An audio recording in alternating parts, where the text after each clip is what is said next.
could really deal with that breeze just continuing. Come on. Bring more breeze. More breeze.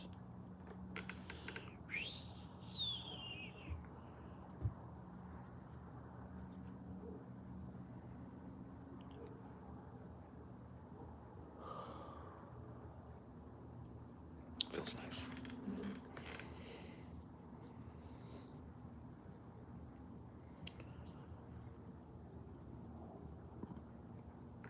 Early adopter.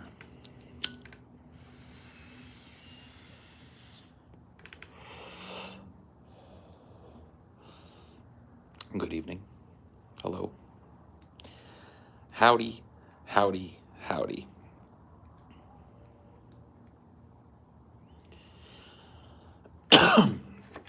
So, I'll wait till more people are in here before I launch into my tirade. It really is a self-serving tirade anyway. Probably not even worth saying, but I'm going to do it anyway. I'm going to do it because I just want to get it out of the way. I don't want to let the venom build up inside, so I'm going to get it out of the fucking way. I'm going to say what I got to say. And then I'm going to try and not belabor it.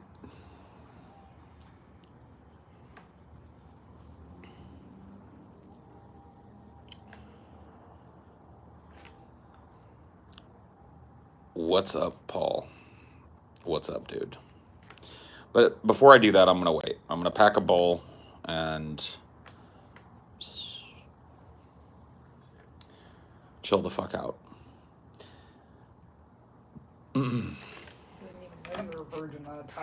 Oh, yeah. I was sitting out here chewing on a goddamn tirade the whole fucking time.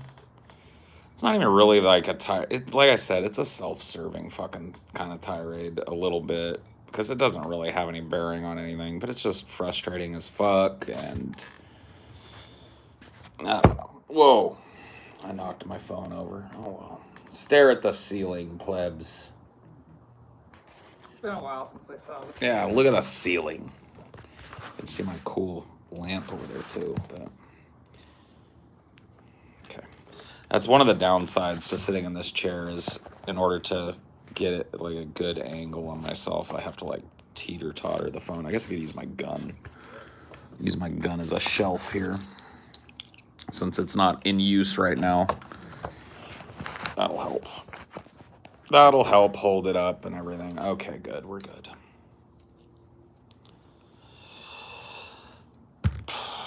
Fuck.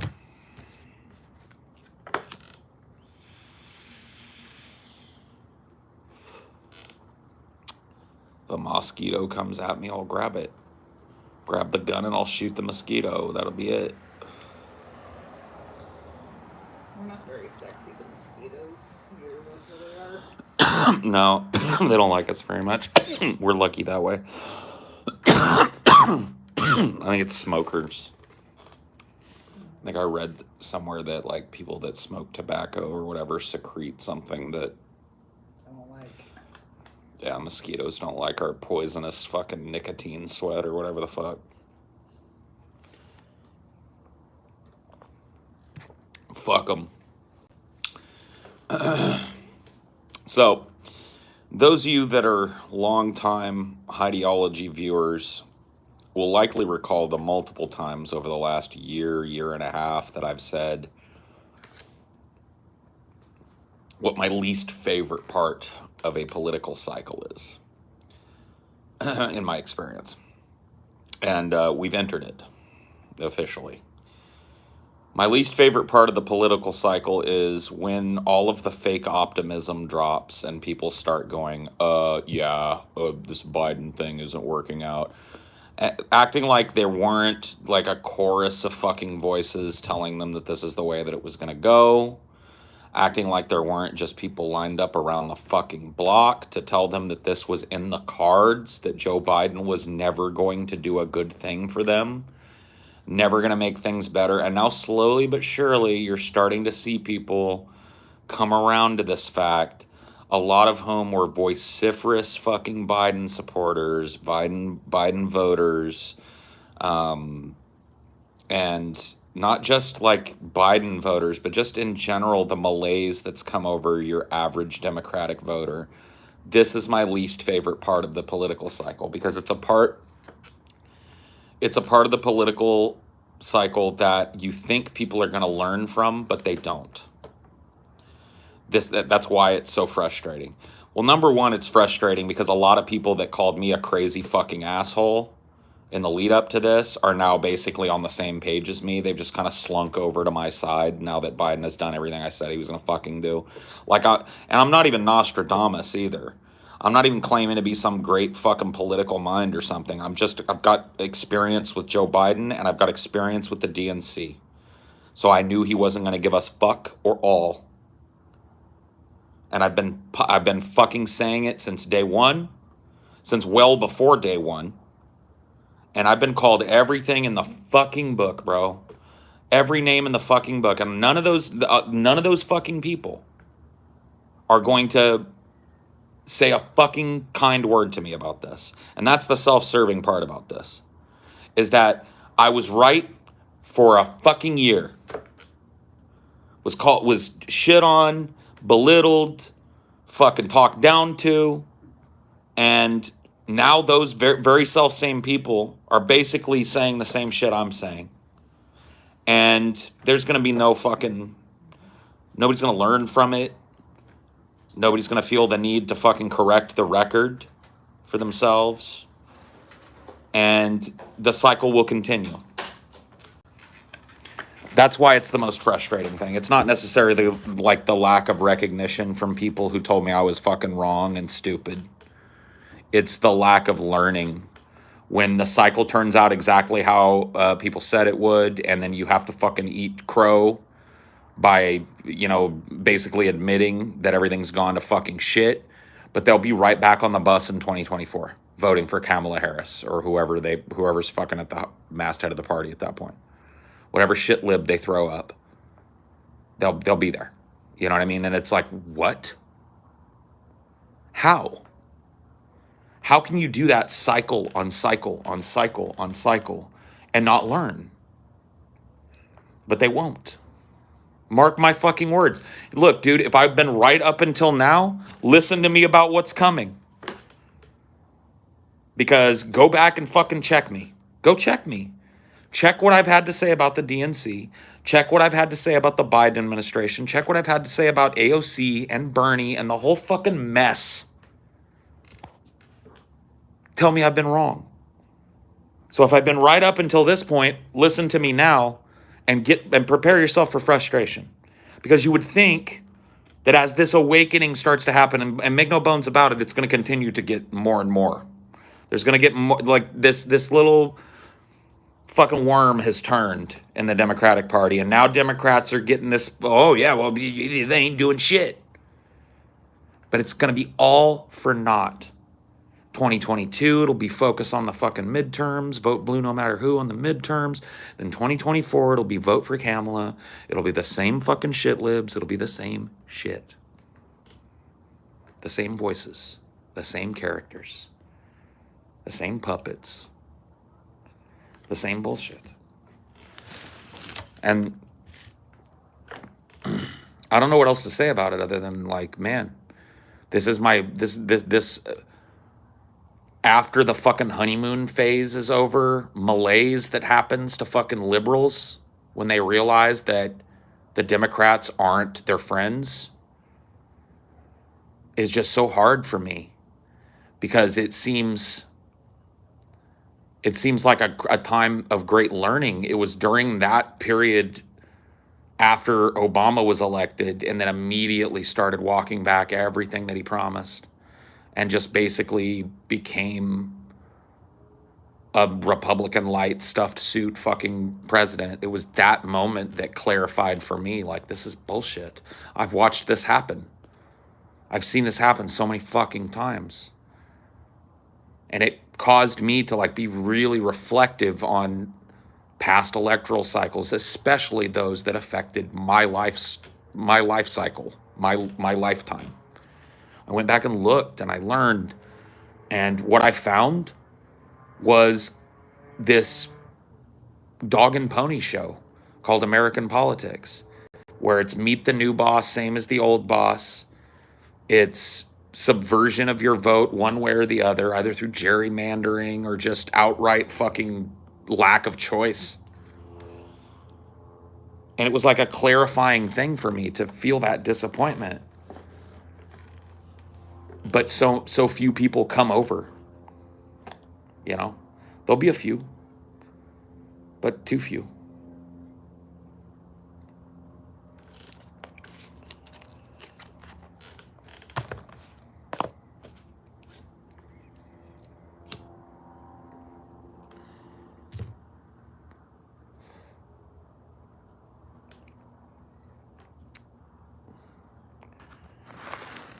So what do we do?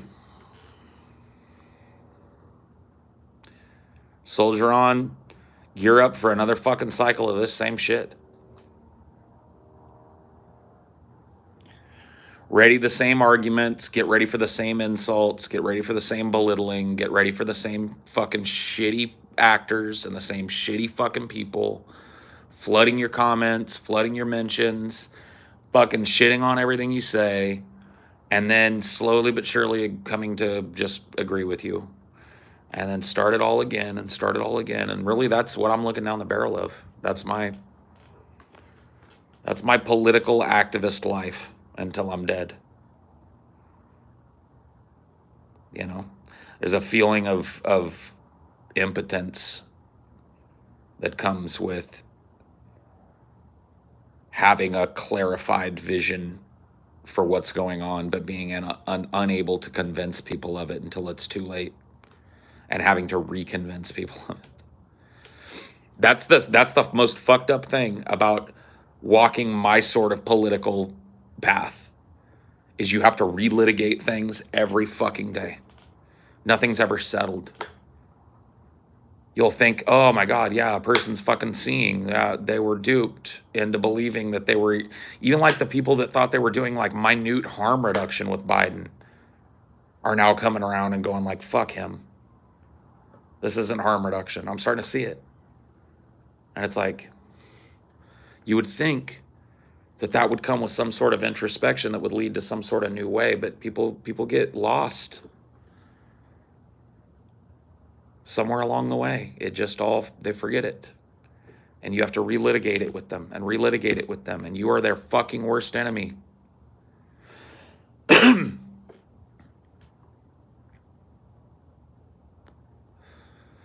mean, you're not called out. I'm not calling out anybody in particular here. I'm just saying, man, I got shit on.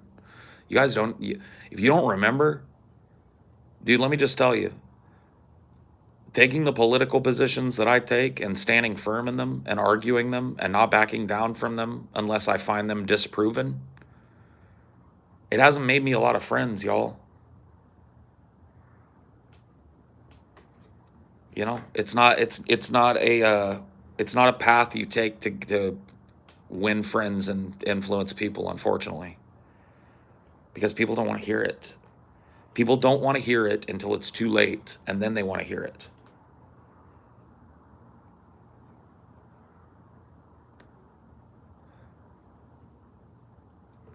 Did you say it's burned bridges and opportunities? Absolutely.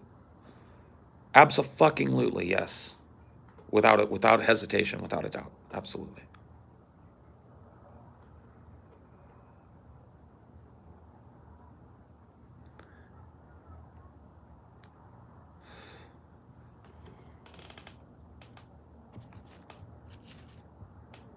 And I'd do it all again too. Dude, I would rather be a legit pariah and speak my mind than go along to get along. I'm just not built that way.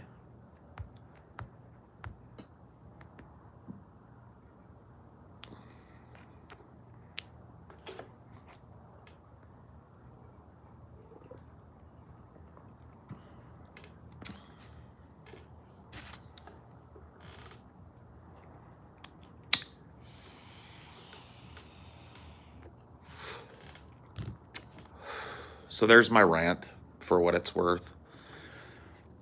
I feel more defeated than anything because I just see it all happening again.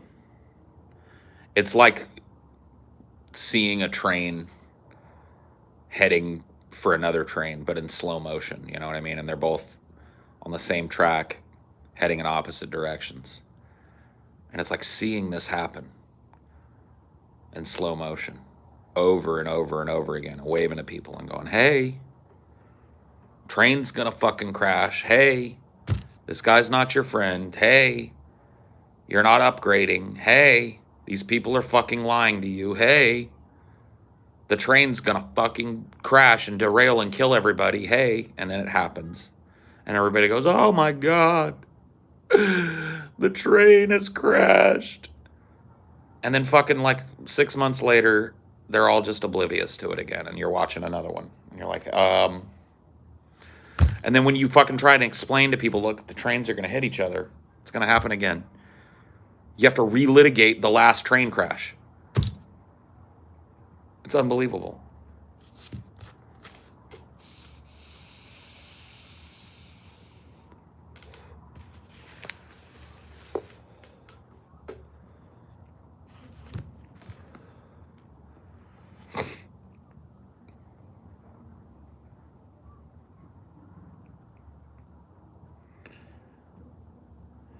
It's hard to see the lies when they're covered up so heavily in fear.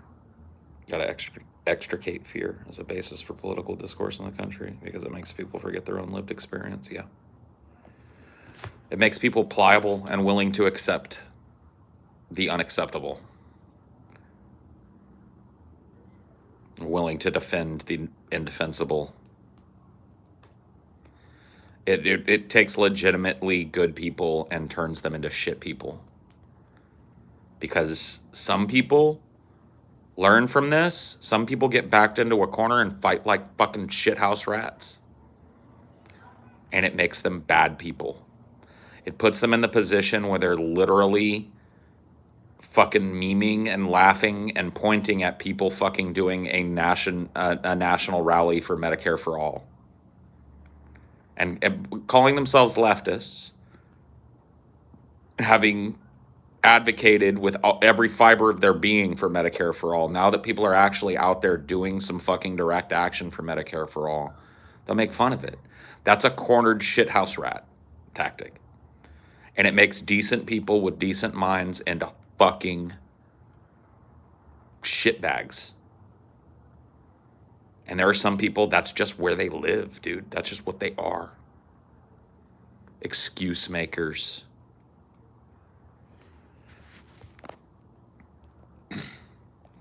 Made me accept a child-sniffing, austerity-loving war hawk because I was made to be scared for a second Republican term, which I know is silly now because trans people aren't going to go away because of 2 Republican terms or 50 Republican terms. What point do you finally sit back and just watch the freak show? You've got a front row ticket, according to Carlin. Yeah, I know. I mean, this has been something that me and TJ have gone round around about before we were even like coworkers. Oh shit, man! I might be able to knock a fucking skeeter out of the air.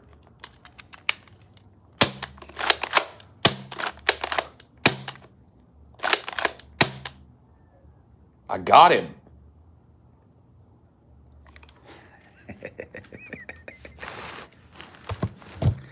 Took 4 shots, but I knocked that little buzzard. What is this? My salt gun, dude. My bug assault gun. You don't want to know. The Salt Lord has armed himself with a salt weapon, let's just put it that way.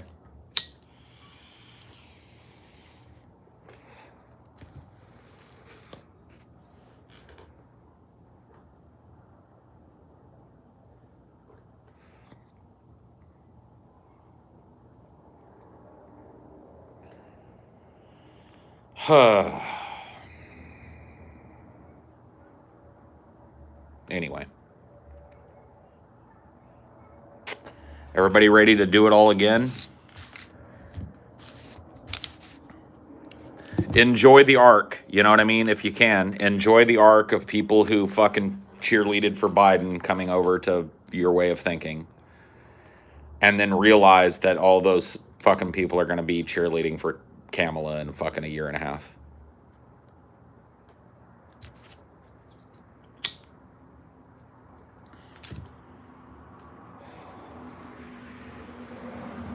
I mean, what are your choices? Your choices are fucking be honest about what you believe, be honest about where you stand, or just join the fucking chorus, bro. Or just tune out completely and stop talking about it.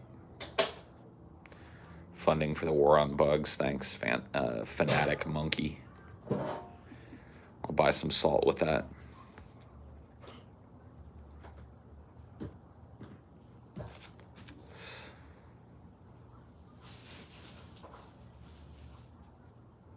I think TJ will go and cast the vote again. I don't know. You can ask him. I'm in the I really don't care mode at this point. This is the point in time where I don't have to care. There's no national level fucking votes on the near horizon at the very least. We got 2022 coming up.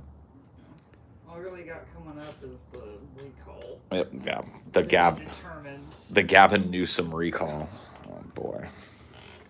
I'm voting for the guy with the bear. Or Caitlyn Jenner, just for the memes. One of the two.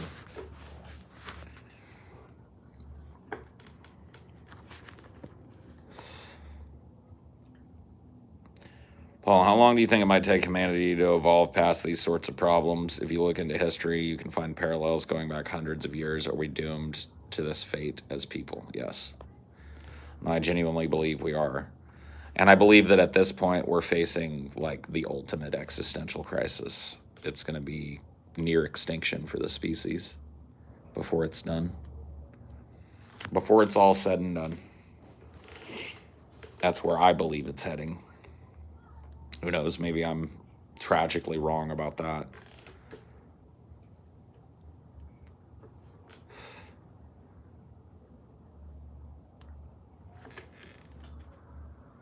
Well, I don't know.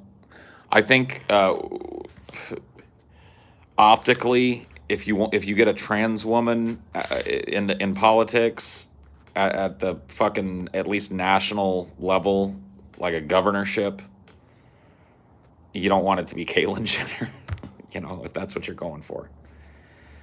Caitlyn Jenner is a fucking kook.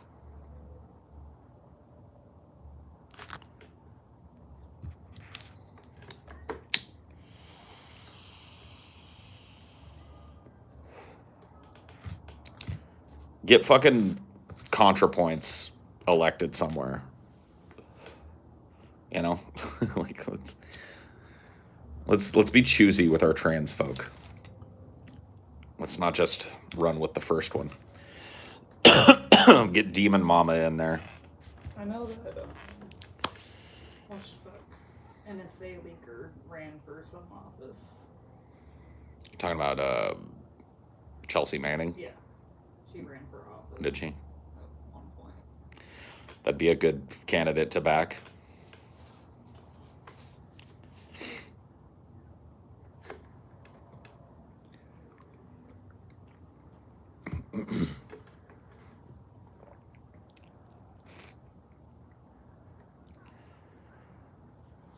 Good old Chelsea Manning.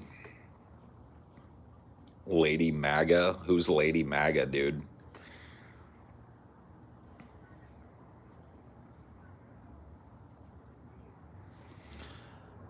Yeah, I wasn't really aware of Demon Mama until I don't remember exactly when it was. But I was up late, couldn't sleep, and I saw a Destiny versus Demon Mama debate. And I clicked on it. And I actually really liked her perspective and her passion. And so I started listening to some of her takes on things. She's pretty based. In my book. Nobody's perfect.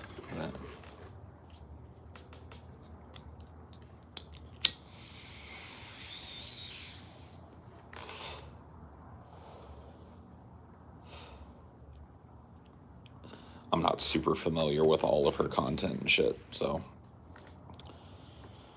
I don't watch a lot of YouTubers.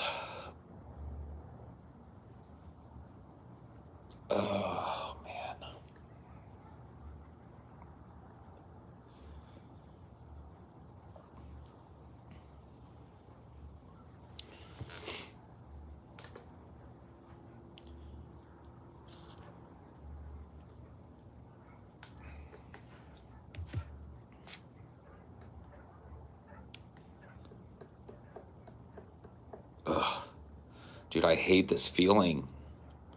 I hate feeling like this. I really do. I just feel mad. Like I feel mad for no reason, really. I'm, I mean, I guess I've got reason to be mad if I want to be, but there's really no reason to be mad. Demon Mama's awful. She clearly wants to get in on the blood sports action. She's like Fausch. It's all aesthetic and no principle. Okay, bro. Hey, whatever you say, man.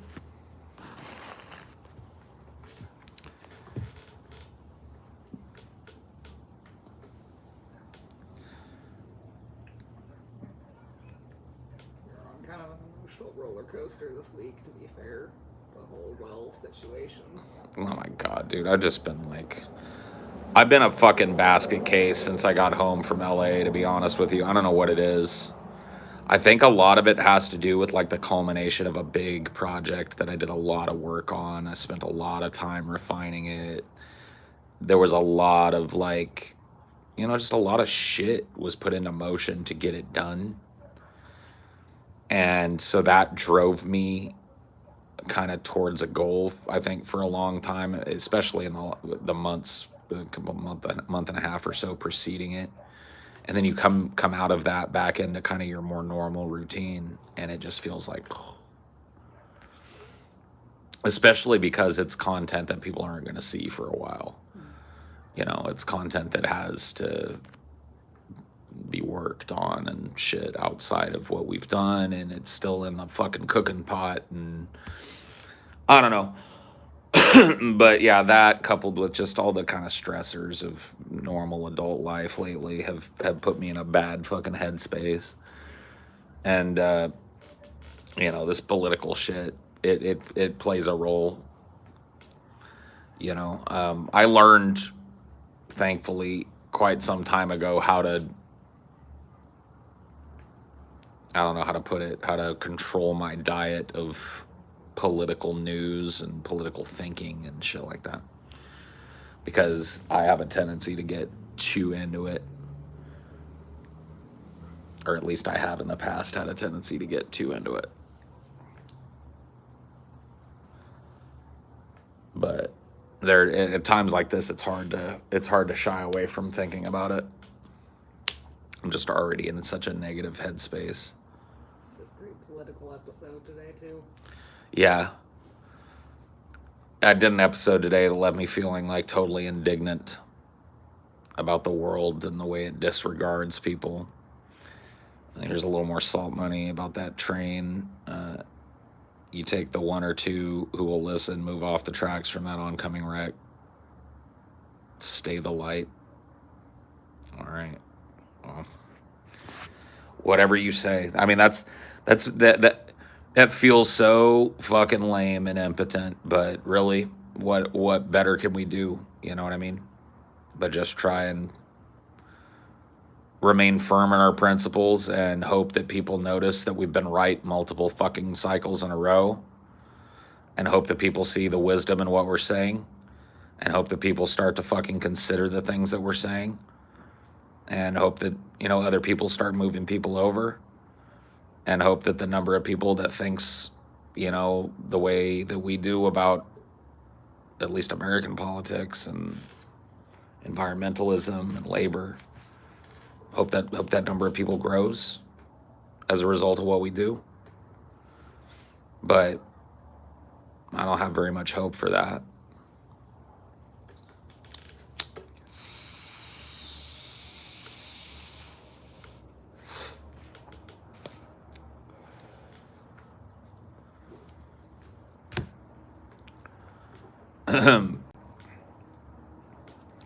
And this is just one of those periods of time when it's extra fucking annoying to be a person like me.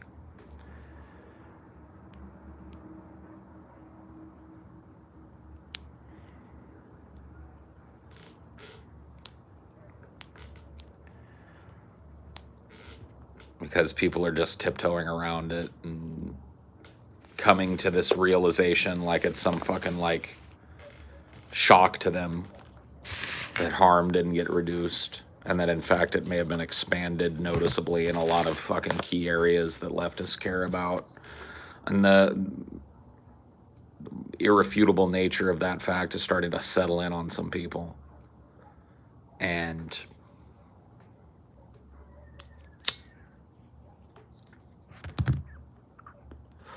just a really frustrating time when you're a person that was fucking screaming that this is going to happen, this is going to happen, we need to stop this, we need to fight this, we need to interrupt this, we as leftists need to walk a different path. When you've been that person now for fucking 2 electoral cycles in a row, taking the fucking massive amounts of shit that type of position gets you, and then everybody just starts sheepishly kind of coming over to your side, but you know it's temporary, because you know they're going to get whipped right up into a frenzy come 2022. And then in 2024,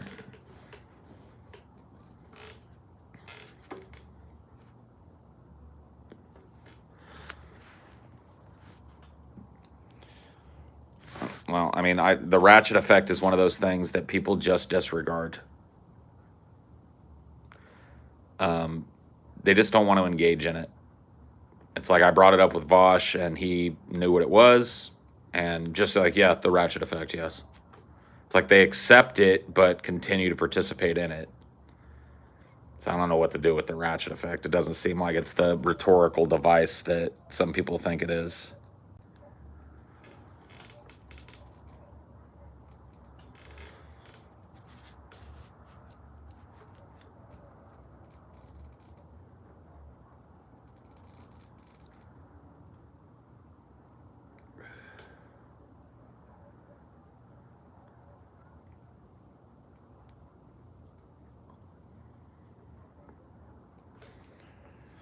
I don't know, bro.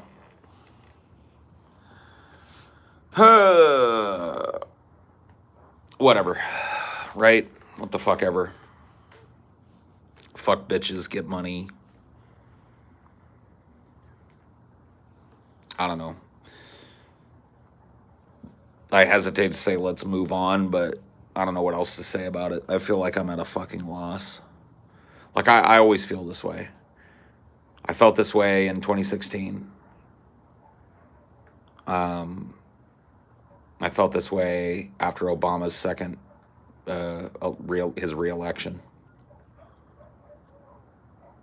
Because there seemed to be this fucking reinvigoration of this, like, oh yeah, but now he's going to do things. There was this whole narrative, people don't remember it now, that, oh, Obama's first presidency was lame duck because he had to play the game. But now, this is it. He's reelected. He can't serve another fucking term. So all of the gloves are going to come off, and the real fiery Obama's going to come out, and he's going to get things done. There was this narrative in the lead up to the election. And I was just like, no, he isn't. He's going to continue to be the same fucking bloodless corporate piece of shit that he's been the first time. And I was right. All of that was for naught, and all of these young people got whipped into a frenzy and voted for a person that functionally fucking took things from them.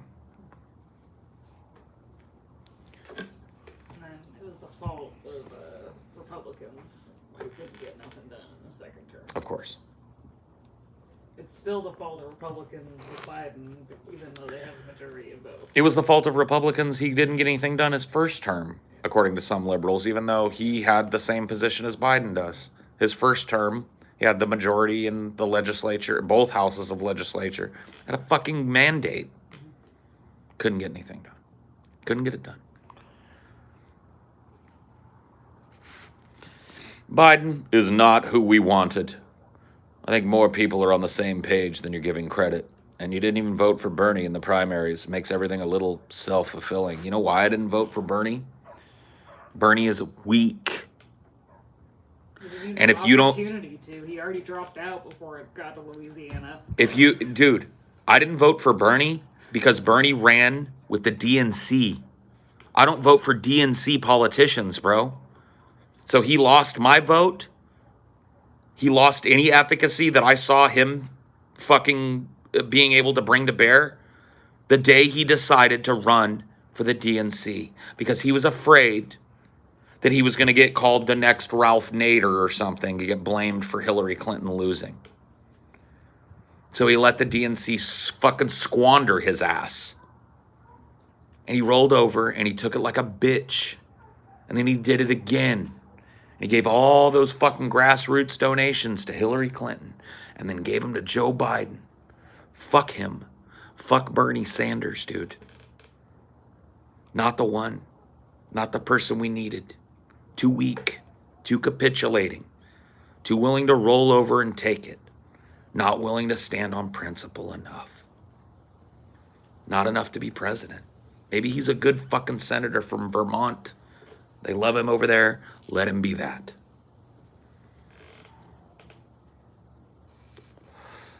I lost faith in Bernie Sanders. I can tell you exactly where I was. It was the first time I ever visited New Orleans, Louisiana. It was 2 days before the DP meetup in New Orleans, which was easily the weirdest meetup. And me and my ex-girlfriend Ashley had just driven from San Antonio, Texas. It was one of the most insane drives I've ever had in my life. And we got there in one piece, and we were very happy, and we were kind of just chilling in the Airbnb. And everybody else was already there, and they had gone to visit their family and stuff, so we were there by ourselves, and I just flicked on the TV, and the DNC convention was happening. And I watched Hillary Clinton get coronated while the crowd chanted, "Bernie, Bernie, Bernie." And I watched Bernie Sanders stand up and bend the knee to Hillary Clinton, take a bunch of photo ops with her. I'm with her. And that's when I knew for an absolute fact, for an absolute fucking fact, that I was correct. Bernie Sanders, ineffectual, tainted by the DNC, a puppet of the fucking DNC, or at least a useful idiot for the fucking DNC, who pipelined a bunch of progressive, young, vibrant support into the most vampiric, disgusting, fucking shitty-ass corporate shit libs that you could imagine. I mean, Joe Biden. Oh, man, need I remind you how disgusting this human being is? Absolutely fucking tragically disgusting.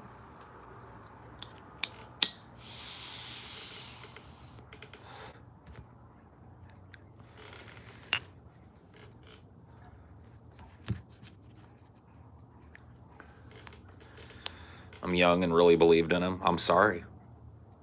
I'm really sorry.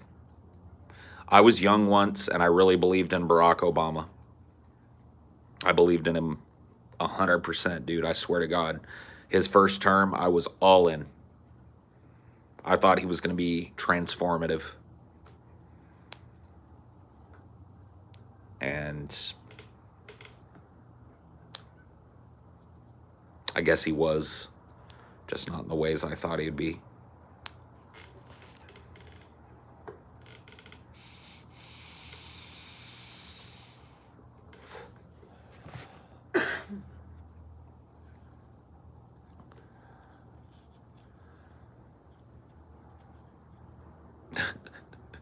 Baby sniffer.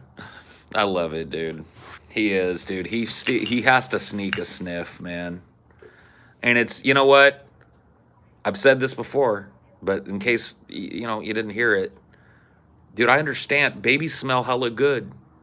If you've ever been handed a baby, you know what I mean? You can smell the smells that come off of them. They're all fresh. They're like a brand new human. They smell good. But you don't sniff a baby until you've been handed a baby. You know what I mean? There's a familiarity with getting to hold somebody's kid, and you can nuzzle the baby and take a little and get that new human smell. You don't, just because you're a politician doesn't mean you get to go in and sneak a sniff on everybody's baby. You just don't get to do it, dude, but he does it. He can't help himself. He sees a baby and he's got to run over and he's got to sniff it.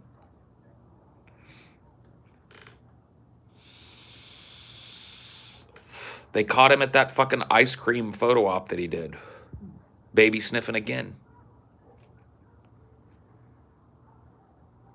ducking in on somebody's fucking baby and giving it a big, long sniff.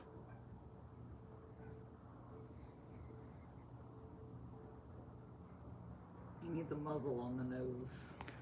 Yeah. He needs to be in a home where there's like a nurse's aide that tells him, Mr. Biden, that's not appropriate. You shouldn't do that.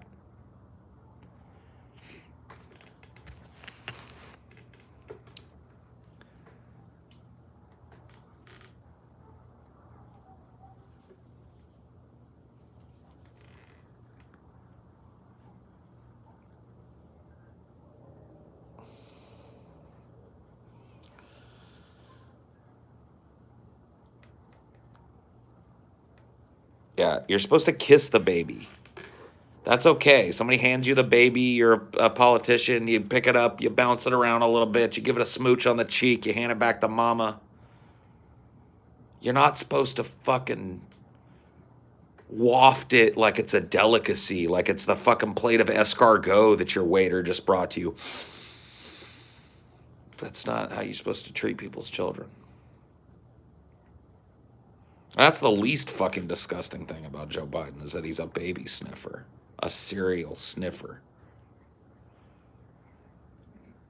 At least he ain't a nose picker. That's true. At least we haven't caught him doing it. He knows how to do it in private.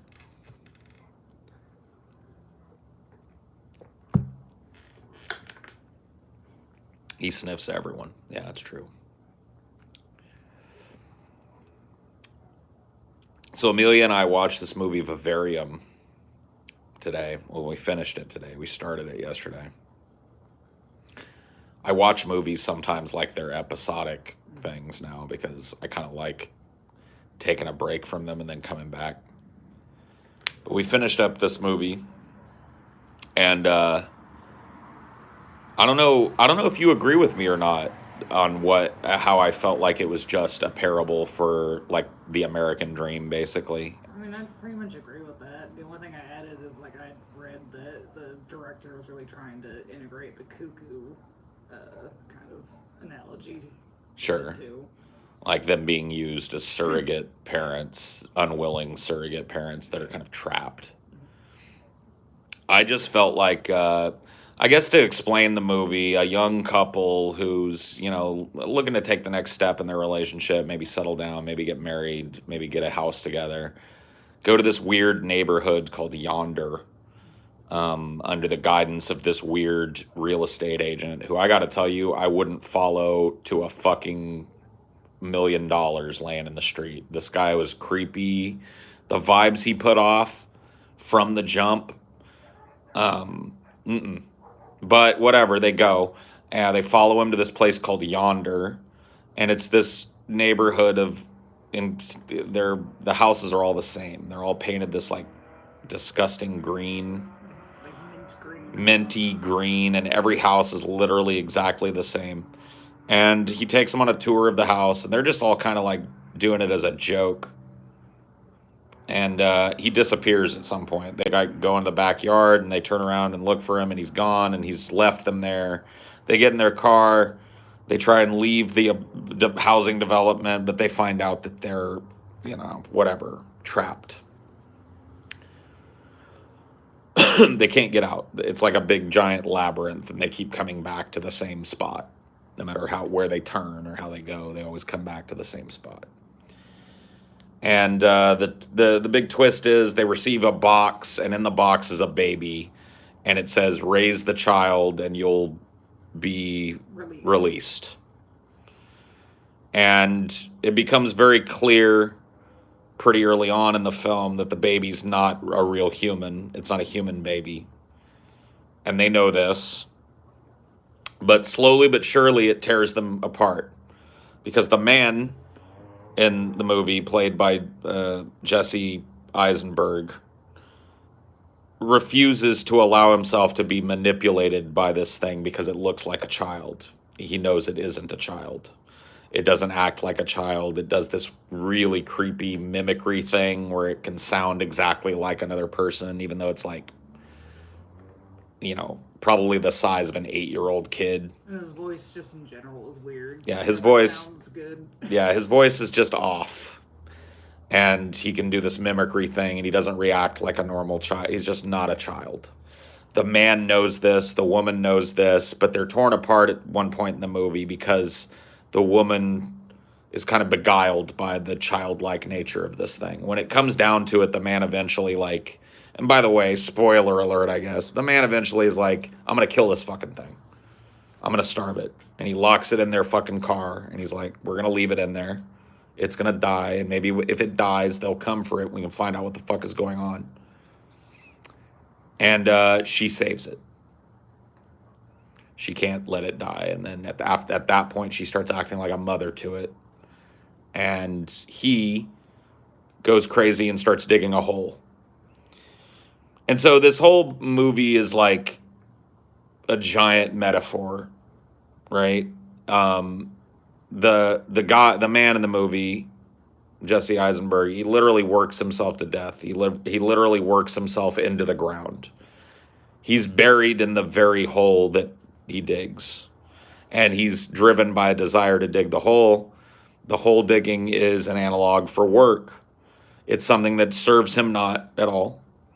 It doesn't do anything for him, but he has to do it anyway. So it serves as a placeholder for the work. And we're talking about a paradigm now that's shifted a little bit, but it really is kind of a critique of the traditional American dream. The man, you have a nice little white picket fence house, literally. The man works all day, busts his ass. The mother raises the child. And everybody lives in a happy little cohesive family unit. This movie is a perversion of that. It shows the desperation and seeks, I think, to mimic the desperation that some people feel when they pursue that. So in the movie, the child is an alien or something. Doesn't matter.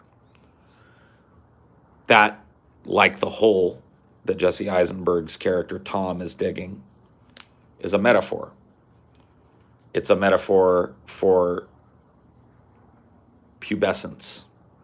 When a child, oftentimes this happens to parents. This is child psychology shit. There comes a point which a child wants to individuate,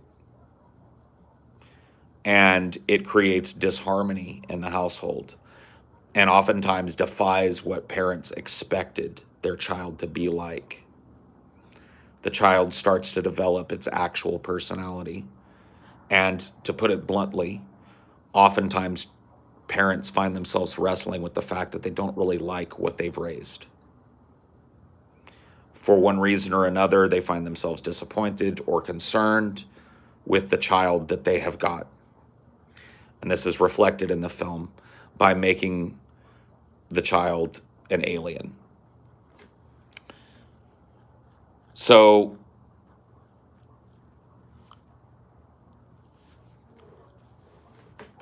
I really enjoyed the movie, but I felt like it was too explicitly what it was. Like, you called what was going on. That he was a tiny real estate agent. Right.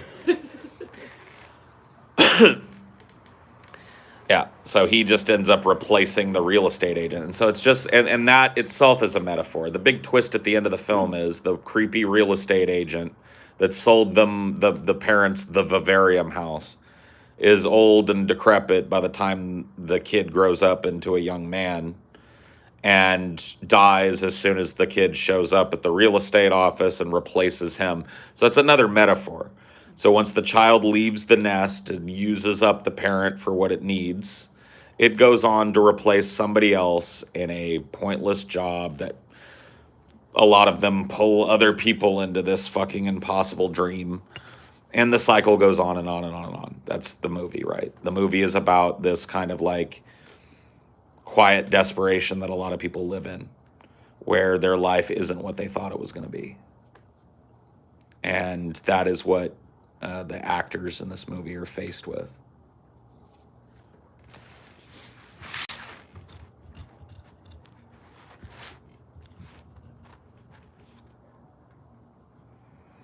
I don't really rate movies. I would say it's worth watching. I will say this. I'm not a big Jesse Eisenberg fan.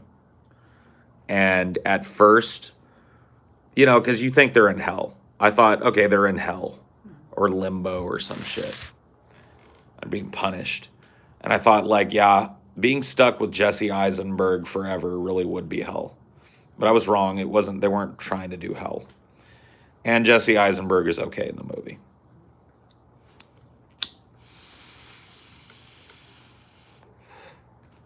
There was a part of me that wanted him to suffer just a little bit more. Yeah. Me too. But whatever. You can't always get what you want. Kept rooting for his hole to be filled in, and all his work to be for naught. Yeah. Yeah, it's on Amazon Prime for those of you that use that. I canceled my Prime, but I still own Amazon Prime till like March of next year. Because you pay yearly or whatever the fuck, so. It's worth a watch. The central performances are pretty good. Imogen Poots, who has a pretty unfortunate last name, is really good in it. Manages to carry the film pretty well. The child actor in it seems to have really gotten the idea, you know what I mean? Like, it's a good child actor. There's obviously a lot of post-processing done to augment his performance, but he does a good job. So there you go. Vivarium. Interesting movie. Yeah, just the metaphor. The other one is like in the very beginning of the movie, you'd see a cuckoo kicking the other birds out of the nest and being raised by the fucking magpies or whatever it is that they use. Right. The And at little some girls- point, the cuckoo chick is like 3 times the size of the parents feeding it. And one of the little girls at the school that the woman works at the beginning asks her, why did this happen? Why did cuckoos do that or whatever? And she just says, that's just the way it is. It's just life. It's the way nature is. And then they are subjected to that. This giant metaphor for what you're supposed to do with your life. I really think that's what the movie is, ultimately. Is a giant metaphor for what's drilled into you from when you're really young about what you're supposed to do with your life. And then what happens to some people when they pursue that so doggedly and find themselves in the midst of it and go like, what? This is, you know what I mean? This is not my beautiful life. This is not my beautiful life. This is not my beautiful house. How did I get here?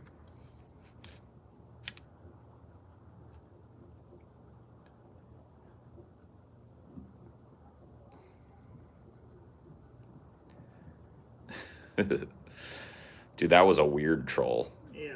I usually don't mention trolls, but that was like a weird psychopathic fucking religious nut job troll.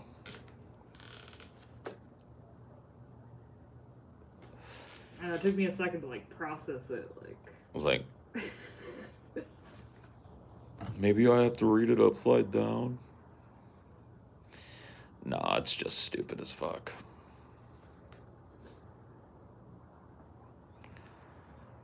And just blind ass out stupidity.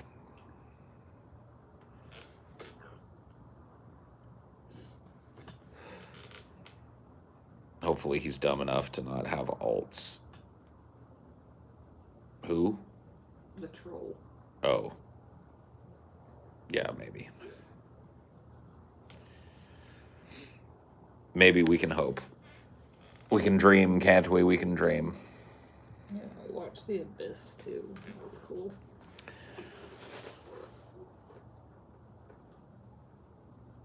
Oh, yeah, The Abyss. Yeah. Sorry, blanked out for a second there. Yeah, The Abyss. Good James Cameron movie. Submarine movie, which I love. I love underwater movies. I have a fucking thing. So it's a good one. Held up better than I thought it was going to. Like, I don't know, CGI wise, I guess. You can see a lot of the early liquid metal shit because it predates Terminator 2, and a lot of that liquid chrome kind of shit was used in that. You get to see like the prototype for that, and it's pretty good. Holds up. Not bad. Dude, I haven't turned on my PlayStation in a hot minute. Yeah, I was the last one that was using it, and I was playing Bayonetta for a little bit. Yeah. I may find myself going back to it at some point, because I will tell you, I've been really wanting to fucking like be able to play games sometimes, like just sitting at the fucking computer or sitting at the fucking TV. But I don't know. It's a PS4. I don't have a PS5.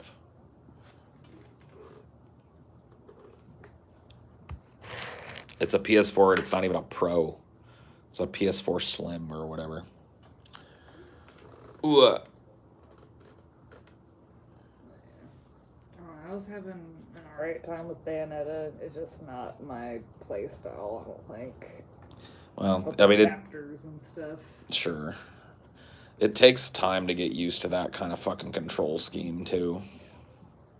Third-person action games are kind of tough.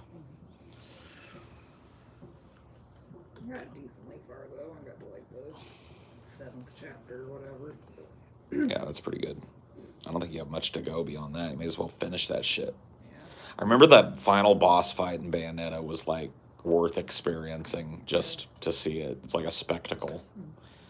It's not even really hard. I don't remember it being all that hard. It's just more like a holy fuck, look at all the shit going on kind of boss fight, which is neat.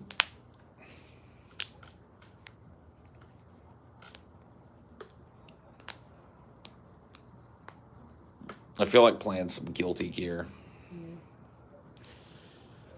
Finally chose my character. We tried out that new one. He just wasn't doing it for me. The inputs are too weird. It's got really weird inputs that I've never really used in a fighting game, so just couldn't really get my head around him. Went back to Zato, dude. The guy I started off with in the first place. I feel like playing some Guilty Gear. I might go do that. I might start a little Salty Gear stream. Sounds like it might be fun. I'm going to do that. I'll see those of you that want to chill over there, and those that don't. Bye.